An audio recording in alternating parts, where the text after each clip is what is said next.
until we obtain a temporary restraining order from the judge, we hope as early as tomorrow, at which point we will make sure that the property is secured and the site is fenced off. If the landlord wants to sue us, we will see him in court. As we've said before, and we will say 100 times over, encampments are not safe. The data will reflect encampments are not safe.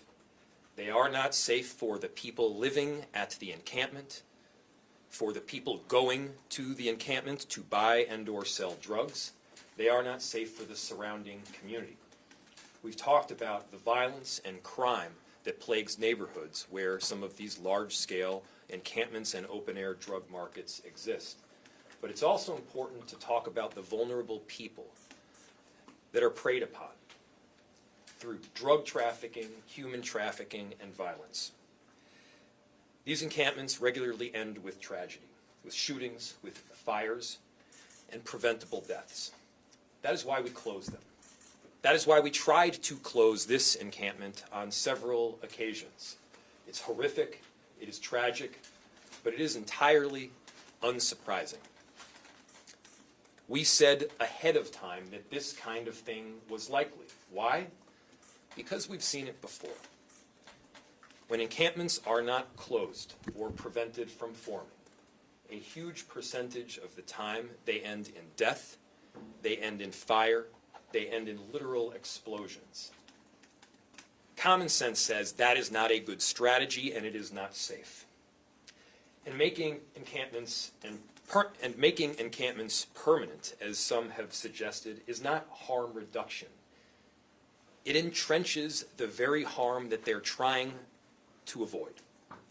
In fact, the city's been working for months to address safety and health at this encampment, specifically to avoid an escalation of violence exactly like this. We've issued Sabri nearly a dozen public health notices for drug paraphernalia, for open fires, for excessive debris, and lack of sanitation. And despite that, he has allowed this encampment to continue. On 2 occasions, we tried to close the encampment. A clear public health and safety threat for the people living there and for the broader community, including a school which is basically next door. Now here we are. The violence we feared and worked to avoid has come to pass, leaving a wake of trauma among so many of the people who are already especially vulnerable. Through all of this effort, city crews, our homeless response team, and outreach workers have been on site nearly every day. And this is an important fact that cannot go unnoticed. We didn't just close an encampment randomly. We don't just close encampments randomly. We go out there with the homeless response team. We provide resources. We work with Hennepin County, our partners, to provide access to shelter. At times, we're able to provide housing. We provide wraparound support, culturally sensitive care, addiction treatment, and prevention. We go out there with a mobile medical unit to make sure that people have access to care that they need, everything from addiction to wound treatment. And yes, we close encampments because they are not safe. Closing the encampment doesn't end the support and the services we provide. We're going to continue to send our homeless response team out there. We're going to continue to deploy our mobile medical unit. Our Minneapolis police officers will continue to make sure that the site is not set up yet again on the same location. And then we're going to work with Hennepin County to connect people with housing, shelter, and then also mental health support. This level of violence in South Minneapolis is not acceptable. The community, the neighborhoods of South Minneapolis deserve a whole lot better. I have formally asked the state to provide assistance to MPD to the area in South Minneapolis, including deploying additional state troopers to support our officers that are already on the ground. Our officers are working tirelessly, but we need the state's help to provide a surge in resources that will be necessary to stabilize the area. I have spoke with Governor Walz, and I am deeply grateful for his support and his willingness to help. I'll end with this. Equivocation on this matter is unconscionable. Whether you're a private property owner or you're an elected official, the time for hedging is over. Encampments must be closed after services are offered. Once service and shelter have been offered, once wraparound support and attempts to provide care have been made, this is simply not a strategy that works. It is not safe. Our obligation is clear. Help people transition into safer, healthier alternatives, not allow them to languish in conditions that guarantee the kind of tragedy that we just saw. And with that, I'll turn it over to Chief O'Hara.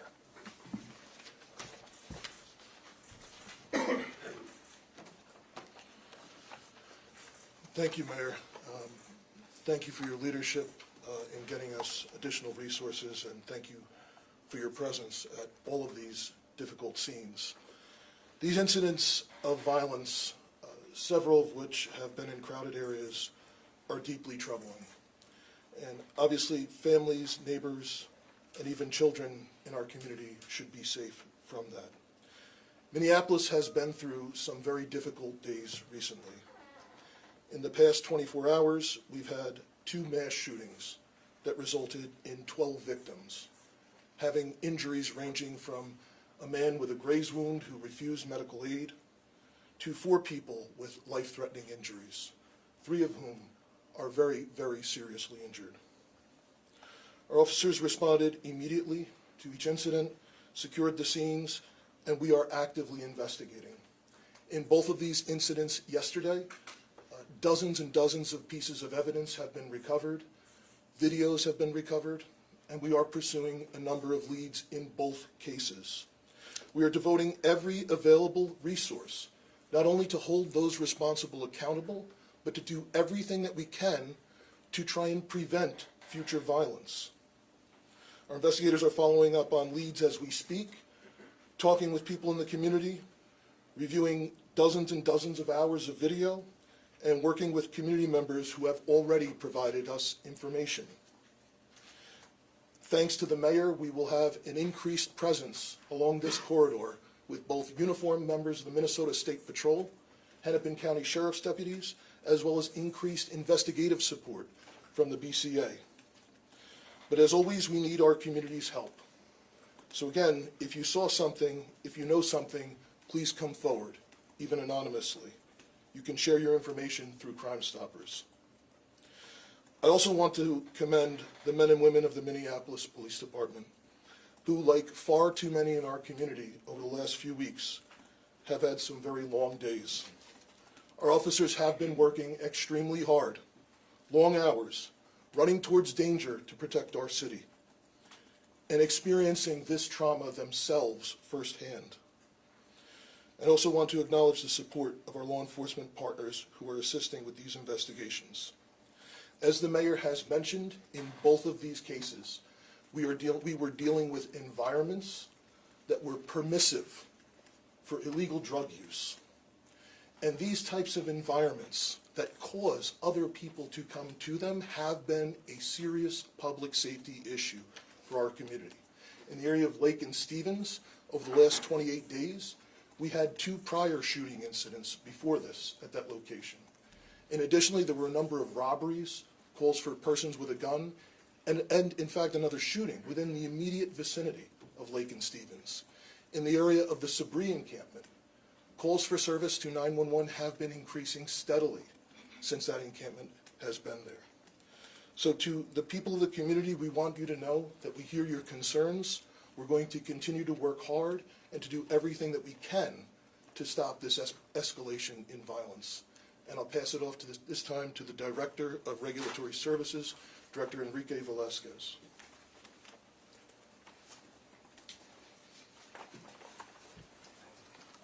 Thank you very much, Chief. Thank you, Mayor. Thank you all for being here. I'm Enrique Velasquez. I'm the Director of Regulatory Services for the City of Minneapolis. First things first, encampments are not safe. I'll say it again. Encampments are not safe. They're not humane. They're not compassionate. Our neighbors deserve better. Our neighbors living in the encampments and neighbors living in the immediate surrounding area around the encampments, they deserve better. As the mayor and the chief have already said, today we closed the encampment at Lake Street and 28th Avenue South. Yes, it is a private property. It's a private property where somebody stood up an encampment and violence erupted, impacting lives, not just the people directly shot and injured, but all those who are at the encampment as well. This comes after the property owner has been cited a dozen times for allowing a public health nuisance to exist on his property. And just to illuminate what a public health nuisance is, we're talking about the existence of drug paraphernalia. We're talking about human waste. We're talking about rotting food and other trash residing on the same place where people are living on a blacktop surface. That's not compassion. That's not humane. That's not even admirable. It's completely unhealthy and unacceptable. Today, partners from across the city came together to close and clean this site of all of the trash, the debris, the structures, abating all of the different public health nuisances that existed at this property. Our homeless response team was also on site and around the vicinity, helping individuals who were experiencing unsheltered homelessness that were removed from the site so that they get access to supportive services and access to shelter. And I thank the homeless response team. I'm thankful for the partnership with the health department, with the Minneapolis Police Department, with Public Works, with traffic control, with Hennepin County Streets to Housing, with Avivo Street Outreach. Every single one of these organizations coming together to help provide support in this specific time. And our homeless response team will continue to serve in this area. They'll continue to go out and engage with every single individual, because even one person living out on the streets, even one person in any encampment anywhere is one too many. No one wants this. There's a million reasons why and how someone might feel that living in an encampment is the appropriate place for them. And I can tell you unequivocally, it is not. Not for them, not for anyone, regardless of what circumstances led you there. It is not the place to be. At this time, I'll pass it over to our Director of Emergency Management, Director Rachel Sayer. Thank you. My name is Rachel Sayer. I am the Director of the Emergency Management Department for the City of Minneapolis. The city activated the Emergency Operations Center this morning in response to the recent shootings in the Lake Street area. We care about our community, and we are committed to proactively providing resources to those who have been impacted by the violence in this area and to our unsheltered community. This work includes coordinating services available directly and indirectly for those impacted by the violence yesterday. We are putting together information to share with organizations that served unhoused community members about resources available to them, such as Connections to Victim Services and Hennepin County Shelter Services. We are also working to pull together a neighborhood assistance center.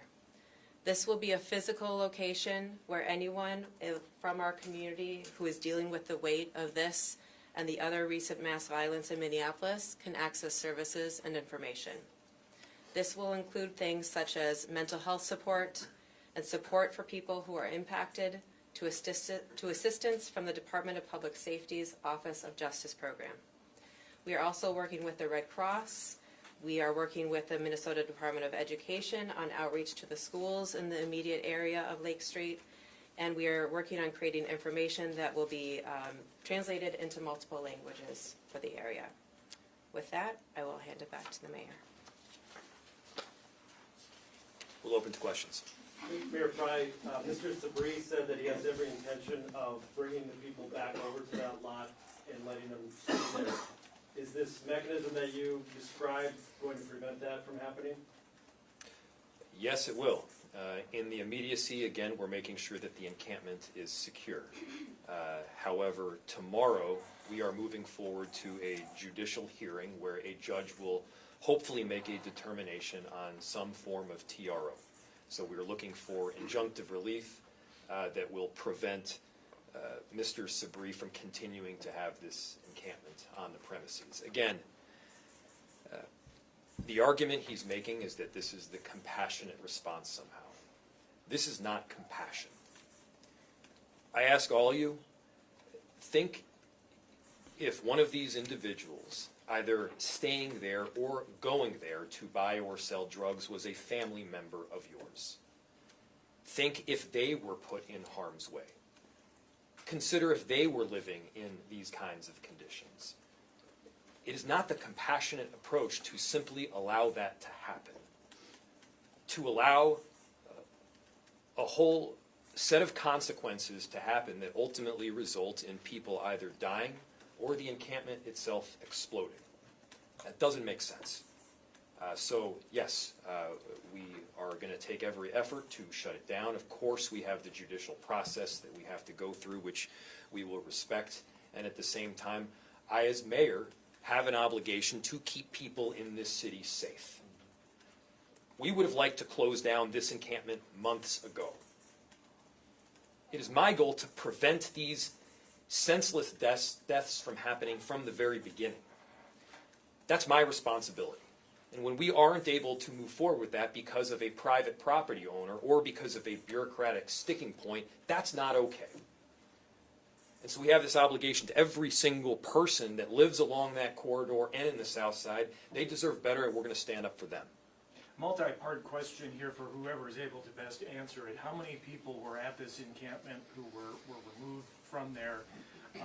Where did they go? And how many, if you know, availed themselves of the services that you mentioned? So I'm going to pass that off in a second. So the question was how many people were at the encampment when it was closed, how many people took services, how many were able to receive shelter, et cetera. I'm going to turn this over to Enrique, our Director of Regulatory Services, in a second here. But first I want to just make a couple of points.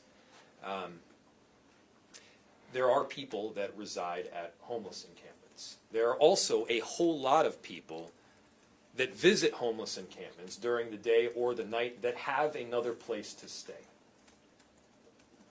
Are they on the homeless encampment on a routine basis? Yes, they are. Do they add to the general population that exists within the premise of a homeless encampment? Yes. But these are not people that are void of a home and a place to stay. A lot of them have homes. And so that is a really important distinction that is often made here. When you set up a homeless encampment, it becomes an open market for drugs.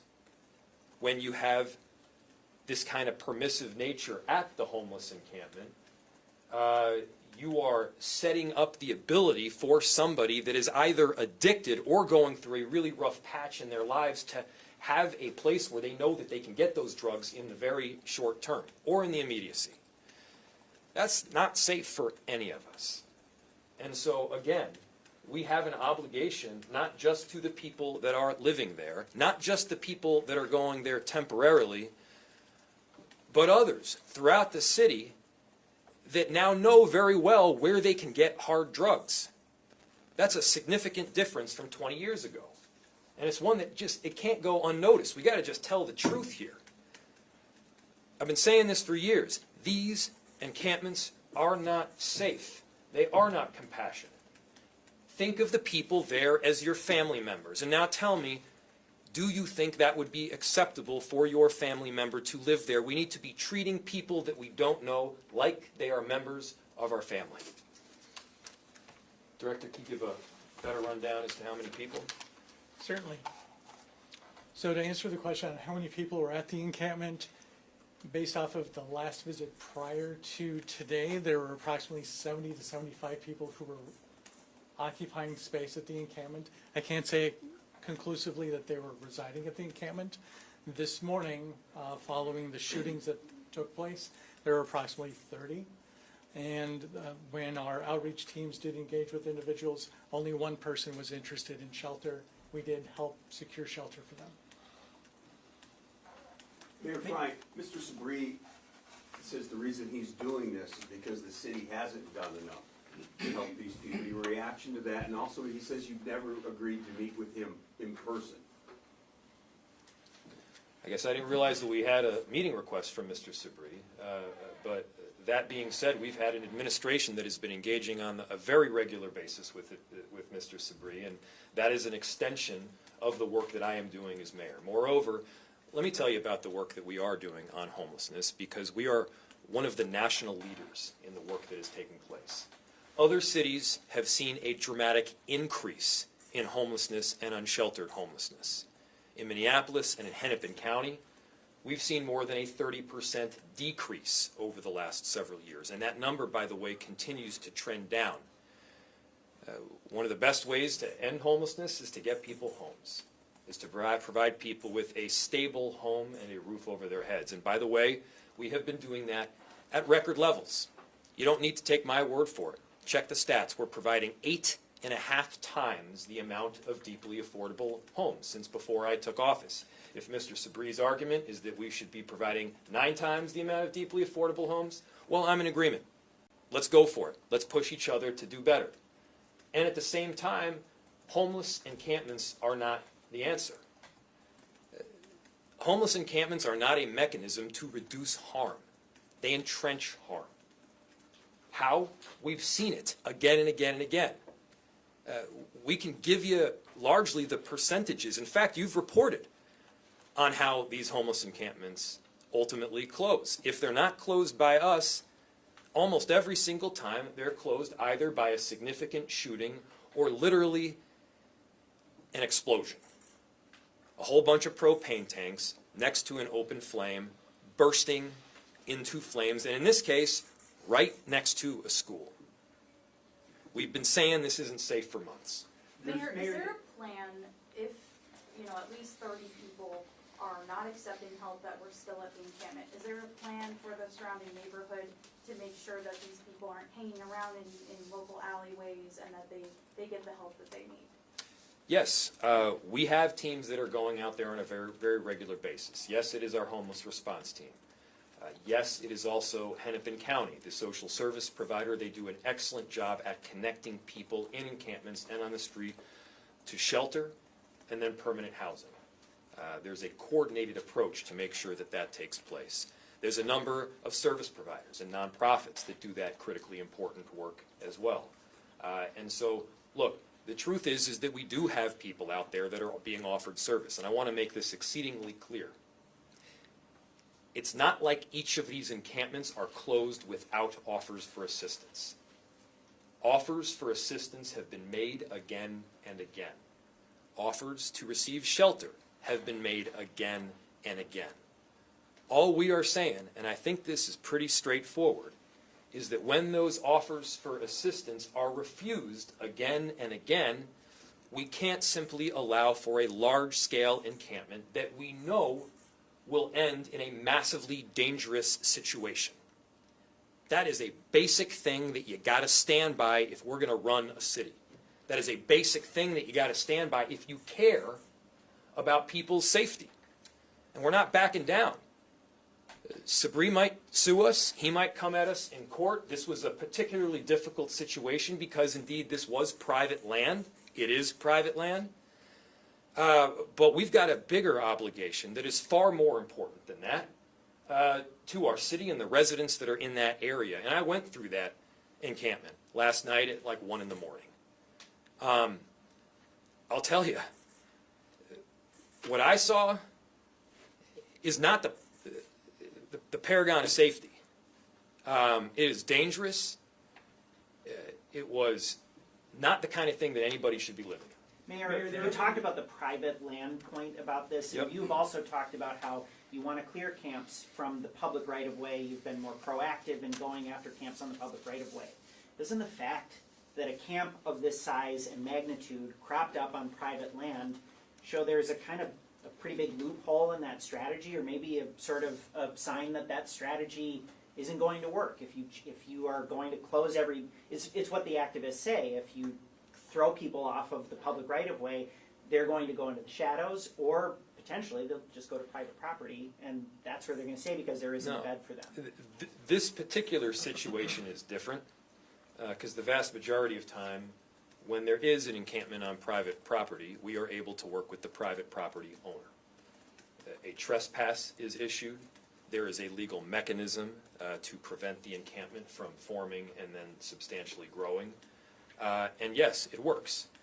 And I will add to this, you do not need, everybody, you do not need to take my word for it. Look at the numbers in terms of unsheltered homelessness. In other cities, they are increasing. In Minneapolis, they are going down, and in some cases going down substantially. Check the numbers for yourself, but the work we are doing is having an impact. But when you run into a situation that is either intractable or a situation where you have a private property owner that is obstinate, and this is not the first time he's done this, yes, it does become more legally difficult. I am grateful for the city council's support. This, you know, a lot of you will report on when we haven't agreed. We agreed. This was not safe. What's the city's response to the residents from the people who were living in the encampment saying they were told they could go back into the site this morning to get their belongings? Is that not true? They were angry this morning, saying we should have been allowed to get our IDs, belongings, things before the site was cleared. Yes, I'll turn this over to Director Velasquez in just a second. But the bottom line is this was an active crime scene. There were needles virtually everywhere. There were portions of this site that were not safe for people to simply wander through. And simultaneously, we had to clear the site to prevent further harm to other people, potentially in the immediate vicinity. And so, look, nobody wanted it to go this way. We did not want it to go this way. We would have preferred to work methodically ahead of time, to work with the property owner, to work with the people that were staying at this encampment, to work with both law enforcement and our homeless response team to make sure that people had the services they need, that we could do this slowly and methodically, to have a place where people could store their belongings, to make sure that they were aware when exactly the closure was going to take place. But here's the truth. We didn't know when it was going to take place because we didn't know when this mass shooting was going to occur. But we knew that something would happen. We told you that something would happen, and it did. So I'll turn it over to Director Velasquez real quick so he can finish anything off that I had to say. Certainly. Yeah, so typically, as the mayor already spoke, we would provide advance notice. We would engage with every single resident at the encampment, provide offers of storage, continue to provide offers for shelter, and help people transition from unsheltered to sheltered. That is part of our typical protocol. This is atypical because of the acute nature of the violence that erupted at the encampment last night. So that being said, we had to pivot and make some different changes operationally to be able to move forward with closure, clearing, and then also making sure our partners in Minneapolis Police Department had access to everything that they needed because this was an active crime scene. So people were not going to be allowed back on because of that. Was that a change, though, to make it like after initially saying they would be allowed back in and then changing that? Yeah, I don't know that I can speak to that specific component of it. Chief O'Hara, were the two shootings connected, do you believe, in any way? And then secondly, could you talked about 4 serious or critical injuries. Could you differentiate which was from which? Yep. So, still cannot entirely rule out a connection between the two. I can tell you we believe in both cases there was more than one gunman. The second shooting at the Sabri encampment we believe is related to a narcotics dispute. The first shooting we believe is a separate, appears to be a separate quarrel that escalated to gunfire. And I'm sorry, the second part? Just how many critical from like the last one versus the early one? So at the first shooting at Lake and Stevens, there was one individual shot in the head.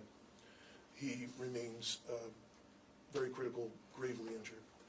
At the second shooting, there was a man and a woman found separately in 2 different tents that were both shot in the head, and both of them also remain gravely injured.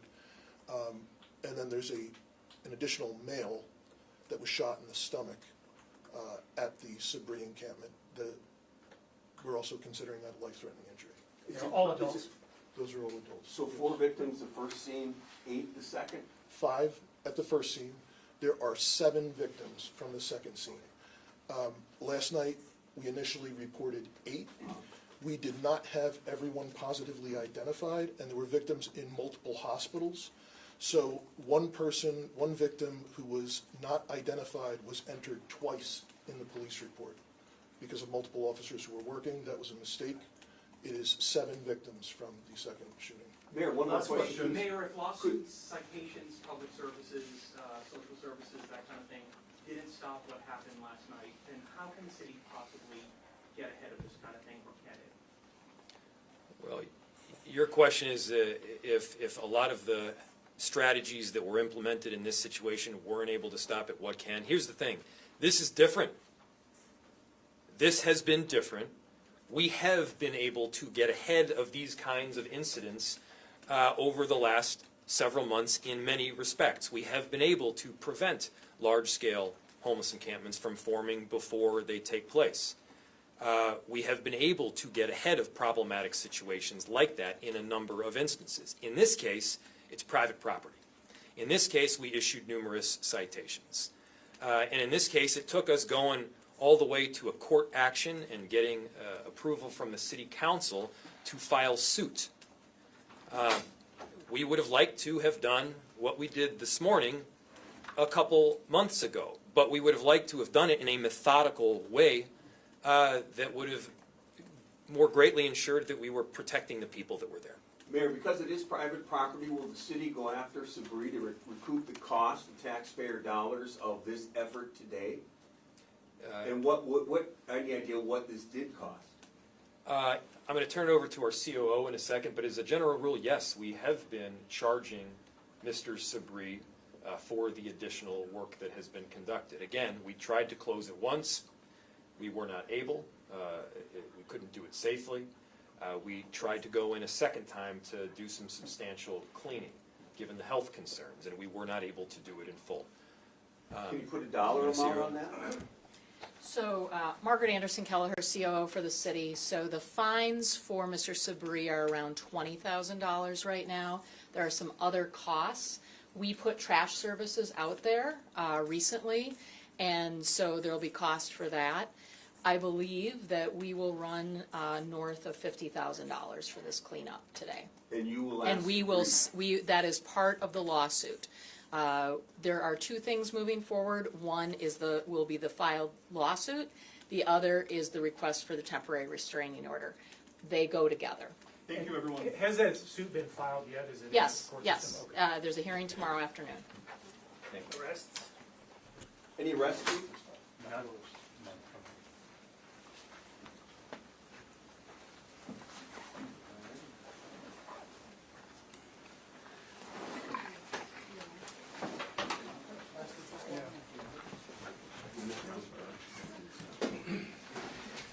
Any other questions?